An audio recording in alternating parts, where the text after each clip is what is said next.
Tonight, the Atomic Voodoo Lounge podcast and Heavy Sixer Productions are proud to present an AVL short.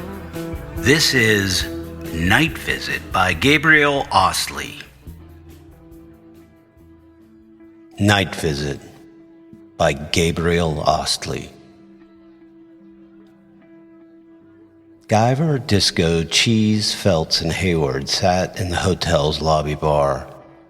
A group of friends sitting in artificial darkness that rivaled the night outside, while table candles provided soft pools of light. Guyver leaned back in his plush chair, his leather jacket squeaking in the shadows. I know we all talked about this before in the chat. His dark gray eyes moved about, the circled thick glasses reflecting splashes of candlelight. But I'm very interested to hear how everybody got into this stuff. You know, UFOs, the paranormal. After a few nervous laughs rippled through the group, Guyver took a deep breath, pushed his glasses up his long nose, and began. My last year of high school, I worked at a gas station back in Indiana and stayed on a little after graduation. Worked a bunch of graveyard shifts, pretty much mundane stuff, really. Making a few pizzas, sweeping floors, minding the pumps, cleaning disgusting toilets, you know. But mostly I got to sit at the counter and read, which made it a really great gig. Being out in the boonies, not too many customers came through except the usual night owls who'd pop in. Mostly lonely old dudes, insomniacs who'd talk your ear off if you let them. But there were long stretches of no one at all. Buzzing lights in the parking lot and nothing but trees and night sky around. The night it happened, I was at the counter reading Clive Barker's Books of Blood. A sick tale, a must-read if you haven't. I remember I suddenly stopped reading, like a strange silence descended on the place or something. It was late summer, so the nights were getting cooler, but I was compelled to go outside for some reason. So I shoved my Garfield bookmark in the book and left it on the counter, made sure my keys were in my pockets, and stepped outside, eyes glued to the sky. A tall man in a dirty gray coat stood at the edge of the lot, seemingly transfixed on the firmament. He reminded me of an auto mechanic or a bum or something. His hands and face smudged with black grease. But the craziest part was that he was Chinese. And I know it sounds stupid, but I kept thinking, I'd never seen a tall Chinese dude before. He was middle-aged, hair all over the place, and his beard shot through with streaks of white and gray. As I stood next to him, I glanced over, and we locked eyes, and then he led my attention back to the night sky with his gaze, where 4 little orange balls of light floated. Of course, now everyone uses orbs, proper nomenclature and all. And those orbs were equidistant from each other and just hung there, soundlessly. And I had the distinct impression that they were looking back at us. What are they? I asked, squinting into the darkness. Not drones. We'd have heard them, the man grumbled. The gas station, an island of light behind the two of us just standing there, staring up into the night. I really felt like we were just checking each other out until finally, one by one, each orb floated farther and farther away into the clouds and vanished. The Chinese man and I locked eyes again, studied each other's expressions, and burst out laughing. You saw it too. You saw it too. He kept laughing in between questions. I sobered up before him. You ever seen anything like that before? I asked as we walked back toward the shop's island of light. He thrust his hand out and I shook it. I'm Greg. And hell no, I've never seen anything like that before. I introduced myself, and after the pleasantries, He went and got a Pepsi and one of those mysterious frozen sandwiches all mummified in plastic. After he paid, he stared at me dead serious. "You be careful out there, Agent Mulder," he said, and then left. Seeing the orbs was strange enough, but this dude was even stranger. I'd never seen him before, and he wasn't in any vehicle either. He just walked out of the parking lot into the darkness, literally swallowed by the night. I still had the bathrooms to clean, so I got busy, and a few more customers trickled in as the sun started to rise, and I forgot about Greg, the Chinese dude. But not for long. The changing of the guard was at 7 a.m. Ready for sleep, I stumbled to my beater car and unlocked the doors. Now, this is the important part. The doors were definitely locked. It was an old Ford, but it had a key fob, and when I squeezed it, I most certainly heard the clicking sound of the doors unlocking. As I poured myself into the car, the smell of engine grease immediately assaulted me. Greg was sitting in the passenger seat. "Jesus Christ, what the hell, man? How'd you get in here?" "Sorry," he said.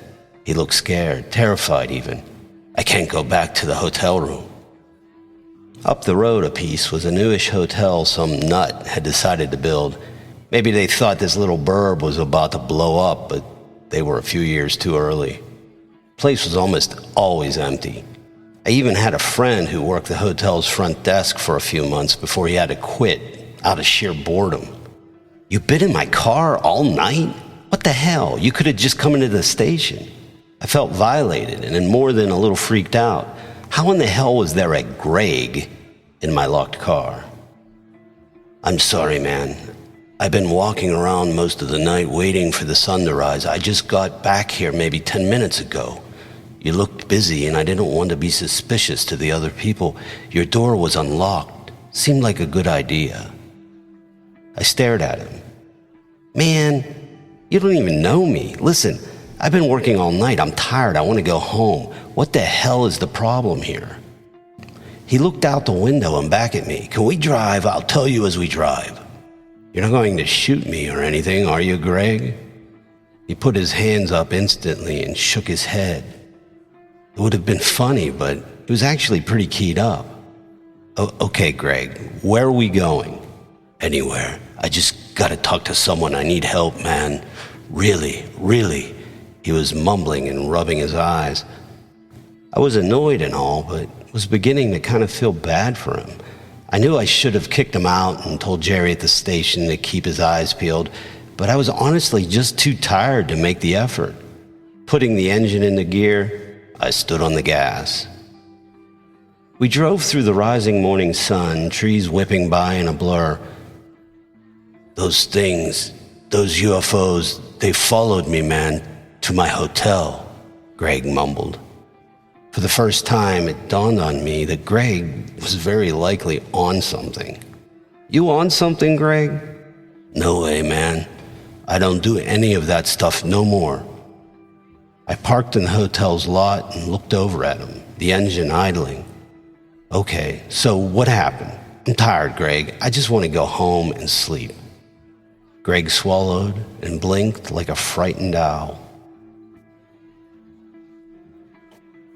Greg's story. I walked, ate my sandwich, little midnight snack, nice cool night, little breeze. I was still thinking of those lights we saw when I got to the lobby. The night clerk was asleep at the desk. I guess it was pretty late, past 3 a.m. Took the elevator up to my room, finished the last of the Pepsi, and just plopped into bed without undressing or nothing. I'm a construction worker. Live over in Elk River with my son, who's just a little older than you, looks like. Anyways, he's going off to college in a bit and wanted to have a little party at the house with his friends. One last time, you know. He's a good kid. And I got a job in town here, so I just told him to drop me at this hotel for the weekend. That was earlier last night. So I'm lying there in bed for I don't know how long. Guess long enough to space out You know, those moments right before you're deep asleep when you kind of fade in and out. Feels like a long time. But that's when I noticed something in the dark, and it was watching me. You know about sleep paralysis? I guess that's a common thing. Me, I ain't never had it before this. It's weird. Totally trapped in your body, can't move your legs, can't move nothing. I got scared maybe there was something weird in that Pepsi I just drank. Or maybe an allergic reaction or something. All I can move is my neck just a little bit, enough to kind of crane down and roll my eyes over. It's a small room, and over in the corner next to the TV and the AC unit, on the ground, there's a shadow of a small man. I can't make out any features, but he's kind of bald and gray. He slowly crawls toward me, real slow. I'm trying to scream, make any kind of noise, but he's just coming closer and closer. Now he's on the bed, and he's even smaller than I first thought, not much bigger than a cat. He's got this wrinkled gray skin, and his eyes are just these dead, soulless things. Like all the light's been sucked out of them. I'm sweating. He's on my chest. Like he wants to get up and whisper something to me, something important. I can smell sulfur. He's real close. I can feel his hairless legs brush my beard. I'm wheezing and panting and neck twitching. He doesn't make a sound, just eyes locked on mine. Suddenly there's a big swooping spotlight from outside. It hits my window, floods into my room, hits my chest with him on it, and he's gone. Just like that, poof. I can move. I jump out of bed screaming. I run to the elevator, get to the front desk. There's no desk clerk. There's nobody. I ring the bell, nothing. I run outside, and there's those 4 floating lights again. It's too much. I start running. I think maybe you'll understand. I wasn't dreaming. It was real. I run back to the gas station, over to your car. That's it. That's my story. That's the end of Greg's story. I'm sorry, MacGyver. It's just Guyver. Needed to get that off my chest. I feel better. That face, those eyes, damn, the whole thing. It was just too much. Thanks for the ride back. You don't need to trouble yourself with me no more. I know you gotta get back home. I'll call my son. He thrust his hand out, and we shook on it. I appreciate it.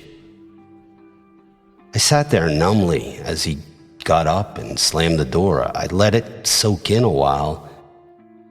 He stumbled back to the hotel. Then I looked over and saw it. He'd left his wallet on the seat. I called out, but too late. He was already going through the main sliding doors. I snatched it up, got out, and ran towards them. He wasn't in the lobby, no desk clerk either. I rang the bell, and just like Greg did earlier, I got nothing. I debated leaving it on the desk, but knew that was a bad idea. Might as well print a sign next to it, free money. So I went to the elevator. I flipped open his old, faded leather wallet, and just as I suspected, there was his key card. How did he get in the elevator and up to his room without it? I didn't know. But I took it out, and it said, room 732. I beeped it in the elevator and went up to his floor. I beeped it again at the door, and it opened to reveal a perfectly pristine guest room. The bed made, the sheets tight, not a speck of dust on the table, immaculate bathroom. It made no sense. I opened the wallet again, and this slow wave of dread washed over me. Only the key card and about $100 in cash, no license, no credit cards, nothing to identify this guy. Seriously spooked, I went back to the front desk, and boom, there was the desk clerk, a bald guy in a sloppy dress shirt and too wide tie. I argued with him, but he had no idea who I was talking about, never saw the guy before in his life, didn't know how I got the room key, which he wanted back, thank you very much, and I was the crazy one. I won't bore you all with the details, but we got the police involved, looked at the security tapes, and Greg never showed up once. Like he never existed. He mentioned living in Elk River, so for a few weeks after that, I would drive there, visit the construction sites, basically did everything I could to try to find Greg. Well, I did it mostly to prove that I hadn't lost my mind. Never found him. Still don't know what happened that night. I doubt I ever will. The 5 friends sat stunned in the lounge's soft darkness. "So," Disco finally said, "what do you think happened? I mean, what do you tell yourself so you can sleep at night?" Guyver took his glasses off and rubbed the bridge of his nose. "Something obviously happened that night. It changed me. Suddenly, I realized there was a lot out here, in our own world, our lives, we know nothing about. For a long time, I thought about ghosts." "That's what I was going to say," Cheese said. "Or some kind of time displacement experience, full temporal displacement." Guyver nodded. "Yeah, believe me, I looked at about everything, and I don't discount anything." He barked a wounded laugh. "Not anymore."